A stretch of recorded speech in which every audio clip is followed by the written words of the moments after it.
Hello, welcome to our channel. आज हमारा topic है रिफ्लक्स इसोफेजाइटिस और क्लिनिकली इसका दूसरा नाम जो है वो है GERD या फिर गैस्ट्रोइसोफेजियल रिफ्लक्स डिजीज़। ये बहुत ही कॉमन है। हर जगह आपको इसके केसेस आप सुने ही होंगे और आगे भी सुनोगे, तो इसके बारे में अच्छे से जान लेना इम्पॉर्टेंट है।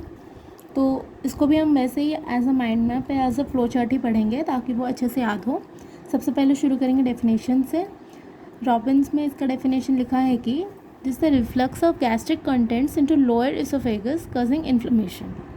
ठीक है, जो गैस्ट्रिक का कंटेंट है ना, वो जब इसोफेगस के नीचे ही स्टमक होता है तो कंटेंट जो जाएंगे वो इसोफेगस में ही जाएंगे ना, लोअर इसोफेगस में। आपको पता है इसोफेगस का हिस्टोलॉजी में स्क्वेमस सेल्स होते हैं, लेकिन जो गैस्ट्रिक एपिथेलियम की बात करेंगे तो वहाँ पे कॉलमनर सेल्स होते हैं। तो गैस्ट्रिक इसीलिए जो गैस्ट्रिक एसिड है ना, वो इसोफेगस का जो म्यूकोसा लेयर है उसको ज़्यादा अफेक्ट करता है। तो इसी से हमको ये पॉइंट भी क्लियर हो गया कि oesophageal epithelium is sensitive to the acid. Although ये रेजिस्टेंट है to most of the abrasive injuries, पर एसिड को लेके ये सेंसिटिव है। डेफिनेशन में ये पार्ट हो गया। अब आते हैं उसके पैथोजेनेसिस में। तो पैथोजेनेसिस में सबसे पहला पॉइंट यही है कि transient lower oesophageal sphincter relaxation.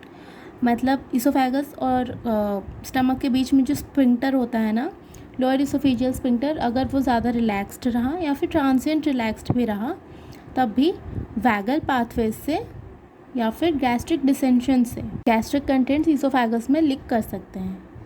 ठीक है, अब सेकेंड पॉइंट में है कि increase in intra abdominal pressure, जैसे कफिंग के टाइम, बेंडिंग के टाइम या फिर कोई स्ट्रीनस एक्सरसाइज करने के टाइम अगर इंट्रा एब्डोमिनल प्रेशर बहुत ज़्यादा राइज कर रहा है, तब भी गैस्ट्रिक कंटेंट्स लीक आउट कर सकते हैं। थर्ड में कुछ दूसरे कॉजेज़ जैसे अल्कोहल, टबाको हो गया, ओबेसिटी या प्रेगनेंसी के टाइम, कोई CNS डिप्रेसेंट्स ड्रग्स, या फिर हाइटल हर्निया में, या फिर डिलेड गैस्ट्रिक एम्प्टिंग, या फिर इंक्रीज गैस्ट्रिक वॉल्यूम। अब ये इंक्रीज गैस्ट्रिक वॉल्यूम ही गैस्ट्रिक डिसेंशन ही है। तो ये है उसके पैथोजेनेसिस। मॉर्फोलॉजी की बात करें तो मॉर्फोलॉजी में जो माइल्ड केसेस होते हैं ना, जिसमें सिर्फ थोड़ा सा ही इसोफेजाइटिस होता है, उसमें जब आप एंडोस्कोपी करोगे तो आपको नॉर्मली हाइपरेमिया और हल्का सा रेडनेस देखने को मिलेगा। हिस्टोलॉजी में कुछ खास मार्क्ड चेंजेस आपको नहीं दिखेंगे। जब उसमें सिग्निफिकेंट डैमेज हो जाता है तब आपको इरोजन्स दिख सकते हैं, योसिनोफिल्स दिखेंगे, influx of eosinophils into the squamous mucosa. Squamous mucosa oesophagus में होता है तो बस उसमें योसिनोफिल्स आ जाएंगे। जो बेसल जोन है उसमें हाइपरप्लेशिया होगा, और जो लैमिना प्रोप्रिया का पैपिले है ना, उसमें इलोंगेशंस आ जाएंगे। ये चार चीज़ें आपको मेंशन करना है कि पहले तो इरोजन्स होगी, योसिनोफिल्स दिखेंगे, बेसल जोन हाइपरप्लेशिया होगा और इलोंगेशन होगा of the lamina propria papillae. अगर कोई बैक्टीरियल या कोई फंगल या फिर कोई केमिकल इंजरी की वजह से ये इसोफेजाइटिस हो रहा है तो वहाँ पे आपको न्यूट्रोफिल्स भी दिखेंगे। ठीक है, यहीं पे मैं एक पॉइंट बोलना चाहती हूँ कि जो योसिनोफिलिक इसोफेजाइटिस होता है ना, उसमें आपको एंडोस्कोपी के टाइम ऐसे रिंग्स अपीयर करेंगे, ऐसे रिंग पैटर्न में इसोफेगस अपीयर करेगा। और ये सेम रिंग पैटर्न आपको यहाँ पे भी देखने को मिल सकता है जब सिग्निफिकेंट चेंजेस हो जाएंगे, जब डैमेज हो गया होगा बहुत टाइम से उसके बाद। अब उसके बाद उसके क्लिनिकल फीचर्स में आ जाते हैं। एक इम्पॉर्टेंट चीज़ है कि ये मेनली थोड़ा एल्डरली लोगों का अफेक्ट करता है, मोर देन 40 ईयर्स। बट ऐसा कोई रूल नहीं है कि सिर्फ 40 ईयर्स अबव को ही अफेक्ट करेगा, बट कॉमनली अबव 40 ईयर्स। और इसके जो मेन सिम्टम्स होते हैं ना, वो यही होंगे कि हार्ट बर्न होगा, डिस्फेजिया होगा, रिगर्जिटेशन होगा of the sour tasting gastric content specially after the meals. Postprandially हमको हार्ट बर्न, डिस्फेजिया, रिगर्जिटेशन होगा। डायग्नोसिस में यूजुअली यही सिम्टम से ही हम पता कर लेते हैं कि ये रिफ्लक्स इसोफेजाइटिस है और हम उसको proton pump inhibitors as treatment दे देते हैं। लेकिन अगर वो पेशेंट प्रोटोन पंप इनहिबिटर्स को रिस्पॉन्ड नहीं कर रहा है और इसका ये जो GERD है रिफ्रैक्टरी हो गया है, मतलब रेजिस्टेंट हो गया है, तब हम जाके एंडोस्कोपी करेंगे। और एंडोस्कोपी में हमको योसिनोफिलिक इसोफेजाइटिस, जैसे मैंने बता दिया, वो रिंग शेप्ड के वैसे दिख सकते हैं। बैरेट इसोफेगस मिल सकता है, स्ट्रिक्चर्स, अल्सरेशंस। तो इससे हमको पता चलता है कि ये सब जो है ना, ये सब इसके कॉम्प्लिकेशंस हैं। कि अगर हमने इसको टाइम पे ट्रीट नहीं किया तो आगे जाके इओसिनोफिलिक इसोफेजाइटिस या फिर बैरेट इसोफेगस, स्ट्रिक्चर्स, अल्सरेशंस, ये सब हो सकता है। तो इतना ही जानना है आपको रिफ्लक्स इसोफेजाइटिस के बारे में। इसके साथ 2 पॉइंट और लिखना कि it's the most frequent cause of oesophagitis and it is the most common OPD diagnosis, specially the GI diagnosis in US. ये दोनों पॉइंट्स भी लिखना। अब यहाँ पे एक और चीज़ मैं बताना चाहती हूँ, वो है हार्टल हॉर्निया के बारे में। हमने यहाँ पे देखा था कि हार्टल हॉर्निया भी एक कॉज है, ये भी एक फैक्टर है जो कि रिफ्लक्स इसोफेजाइटिस कर सकता है।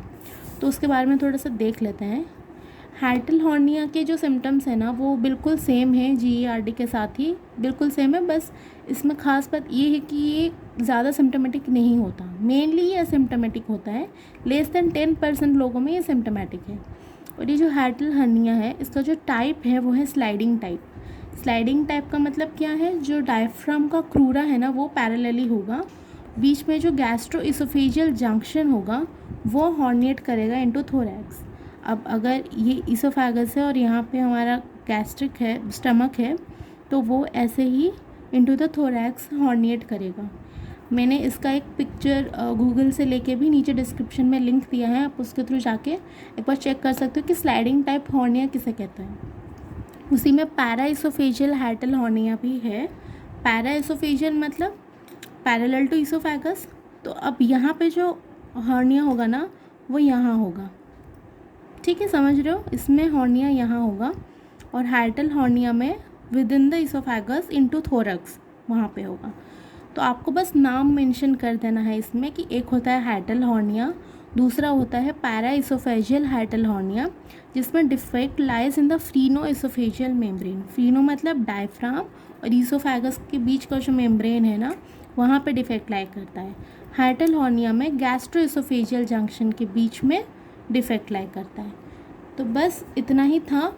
ये दोनों उतना ऑल्दो इम्पॉर्टेंट नहीं है, फिर भी आप नाम मेंशन कर देना क्योंकि ये रॉबिन्स में क्लियरली मेंशन्ड है।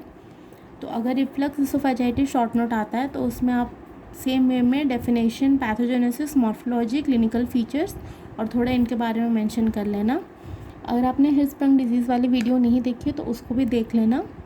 एंड अगर वीडियो अच्छा लगा हो तो लाइक करना, शेयर करना, सब्सक्राइब करना। Thank you so much for watching. See you in the next one.